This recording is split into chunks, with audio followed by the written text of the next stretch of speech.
Tere kõigile, mina olen Kaja Koller, olen hüpnoositerapeut. Mind huvitab kõik, mis on seotud universumi seadustega ja see, kuidas liiguvad energiad. Olen siin rääkinud nii mõnestki teemast, ja väga tihti olen nagu üleskutse teinud, et kui teid huvitab, et alati hüpnoositeraapiaga on võimalik kiirendada oma alateadvusprogrammide muutmist, siis täna ma tahakski teile rääkida hüpnoosist endast. Ma tean, milline on tegelikkuses teie kõigi reaktsioon. Kui ma ütlen hüpnoos, siis tegelikkuses väga paljud inimesed tarduvad.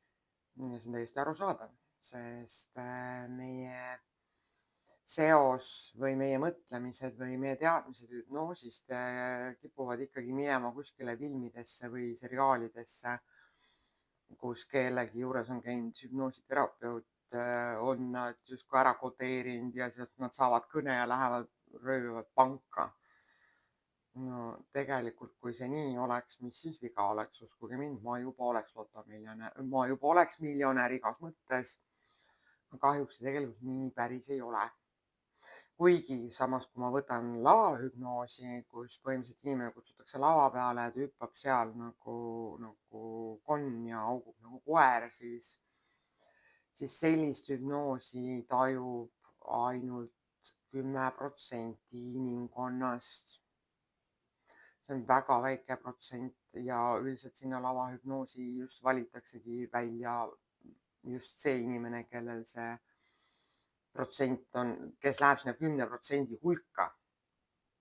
Sest kui te tähele panete, siis tihtipeale see asi ongi niimoodi, et kutsutakse lavale päris mitmed inimesed ja põhimõtteliselt sealt siis sõelalt jäävad järgi ainult üksikud või siis ainult üks, kellel on see kes on selles imelises 10%. Hüpnoos ise tegelikkuses on väga vana, teda on juba kasutatud vaarode ajal, Egiptuse ajal. Ja teda on kirjeldatud juba väga varasest ajast, kuidas tegelikkuses kõik need ravitsejad ja ravijad on seda kasutanud. Mingil hetkel meie ajavahemikus on see nagu väga unustustele hõlma jäänud, hüpnoos ja sellega inimeste ravimine. Ja nüüd modernsel ajastul oleme me siia uuesti tagasi jõudnud. Mis asi hüpnoos siis on, oleks vast kõige lihtsam seletada, et hüpnoos on keha rahunenud seisund, kus on võimalik loogilisest mõtlemisest mööda minna, kriitilisest mõtlemisest mööda minna ja rääkida ja suhelda otse alateadvusega. Alateadvus on see, mis juhib meie elu tegelikkuses juba sünnist peale. Alateadvus on see, mis salvestab 24/7 nagu turvakaamera. Selles on kogu pagas meie minevikust, kõik sündmused, kõik asjad, mis on juhtunud, mida teie teadlik teadvus isegi ei mäleta. Väga palju juhtumeid on neid, kus põhimõtteliselt alateadvus mäletab isegi aega, kui te olete emaüsas. No teoreetiliselt oleks ilmselt võimalik minna oma teise eelnevasse elusse ja muud jutud ka, aga ma nagu ei hakkaks sellel teemal siin edasi nagu minema. Aga üldiselt nagu selles mõttes ja emaüsas on väga palju sündmusi, mis võib meid juba mõjutada. Ja alateadvus salvestab, sest beebi ema kõhus küll ei näe, sest seal on pime, aga ta kuuleb. Ta kuulmismeel on juba arenenud suht noores eas. Ja ta kuuleb ja tajub ema energiaid. Nii. Selles mõttes on alateadvus niisugune huvitav asi, tema juhib meie mõtlemiskäitumismustreid ja need kujunevad tavaliselt välja meil juba ennem 7. eluaastat. Nii, tagasi minnes hüpnoosi juurde, siis hüpnoos on meelte rahunenud seisund, kus sa saadki minna nüüd tagasi ja suhelda alateadvusega. Sa saad minna, no üldiselt kui me räägime tavahüpnoosist, siis see ei ole midagi niisugust ekstravagantselt. See on see, et sind viiakse hüpnoosi ehk siis keha rahunenud seisundisse. Sulle antakse positiivseid soovitusi. Ja peale seda sa tuled hüpnoosist välja ja ehk siis on nagu toimunud niisugune kerge alateadvuse kodeerimine.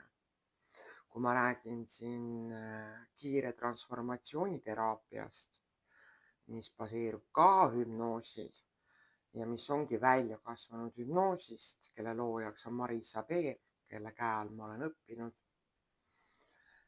on nüüd natukene keerulisem, aga palju efektiivsem, sest sind viiakse hüpnoosi ja selle käigus minnakse ja uuritakse neid sündmuseid, vaadatakse uuesti läbi neid sündmusi, mis on põhjustanud sinu elus selle olukorra, selle käitumismustri, selle mõttemustri, mis ei lase sul elada täisväärtuslikku elu.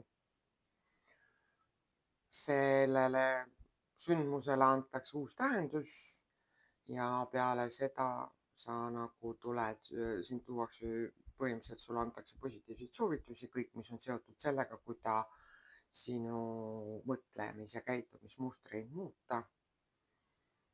Ja sind tuuakse hüpnoosist välja ja sa saad kaasa salvestuse, mida sa kuulad 21 päeva järjest, mille käigus siis lõplikud muutused sinu mõtlemis- ja käitumismustrites tekivad. Hüpnoosi, kõige üks lihtsamatest viisidest ongi seletada seda, et autojuhid tihtipeale teavad seda tunnet, kui tekib maanteehüpnoos. Kui sa sõidad pikki otsi punktist A punkti B ja tegelikult vahepealset osa teest sa isegi ei mäleta. See tähendabki seda, et sa oled hüpnoosi seisundis, rahunenud seisundis. Sa võid seda kogeda, kui sa ei ole autojuht, ka tegelikkuses, kui sa loed raamatut, kui sa oled tõsiselt keskendunud sellele, mis seal raamatus toimub, kogu su fookus on seal. Sa loed raamatut ja kui keegi peaks ruumi sisenema, siis tegelikult sa ehmatad, sest sa oled nagu täiesti teises dimensioonis. Samasugust tunnet võid kogeda, kui sa oled oma sõprade keskel, kellega sa ei pea nagu tõsiselt mõtlema, mis sõnu sa kasutad. Sa saad vabalt suhelda ja sa nagu unustad ennast ära ja sa põhimõtteliselt oled nagu tõsises vestluses, keskendunud vestluses. See on ka üks hüpnoosi seisund. Samamoodi on näiteks, kui sa vaatad telekast mingit filmi ja sa oled tõsiselt keskendunud. Oled sa järjekordselt nagu keha rahunenud seisundis. Ehk siis sa nagu ei ole pingeseisundis. Ilmselgelt mingi põneva filmi puhul sa vist iga kord ei toimi. Teinekord sa elad seal liiga palju kaasa ja sa oled nagu ise selles olukorras, kus tahaks nagu põgeneda, tarduda või siis rünnata nagu. Et sellises olukorras ilmselt mitte ei teki seda hüpnoosi seisundit, et see peab mingi rahulikum teema olema. Seega, mida ma teile öelda tahan, hüpnoos ei ole absoluutselt mitte midagi sellist, kus teid sunnitakse tegema asju, millega te nõus ei ole, sest tegelikkuses hüpnoosi ajal oled sa täieliku teadvuse juures ja selles mõttes sa vastad küsimustele, mida ma sulle esitan, mis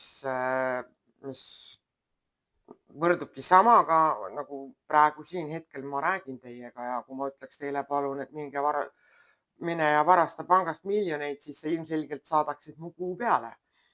Sa ei hakkaks sihukest asja elu sees tegema. Täpselt sama on hüpnoosis olles, et kui ma hakkaks sihukest jama teile sealt tootma, siis ilmselt te ei ole kohustatud ja te ei taha sealt teha midagi kaasa, siis tegelikult te ei ole kohustatud seda tegema.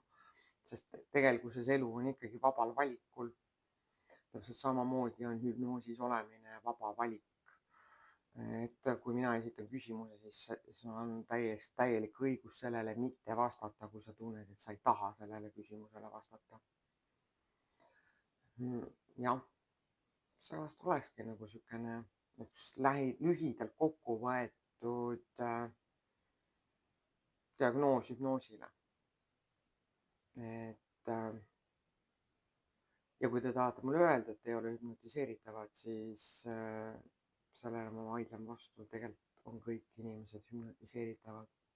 Ainult see 10% on ülihästi hüpnotiseeritav. Teine 90% on tavapärane inimene, kes allub hüpnoosile ja vähe rahulikumalt. Nii on, kõik me oleme erinevad, nagu ma seda olen juba varasemalt öelnud. Kõigil meil on erinevad prioriteedid, meil on erinevad tasandid, milles me oleme, kus me oleme ja kes me oleme. Aga kui teid see asi hakkas nüüd tõsiselt huvitama, siis tundke ennast vabalt. Leiate minu kontaktid all olevast kirjeldusest. Bookige endale aeg, saame kokku ja vaatame, mis mul ära annab teha teie jaoks, millist eluvaldkonda annab teil parandada või millist eluvaldkonda te tahate parandada. Seniks aga kõigile teile mõnusat olemist, likeige, subscribe'ige, jätke kommentaare. Kõik see aitab mul areneda. Tänan teid.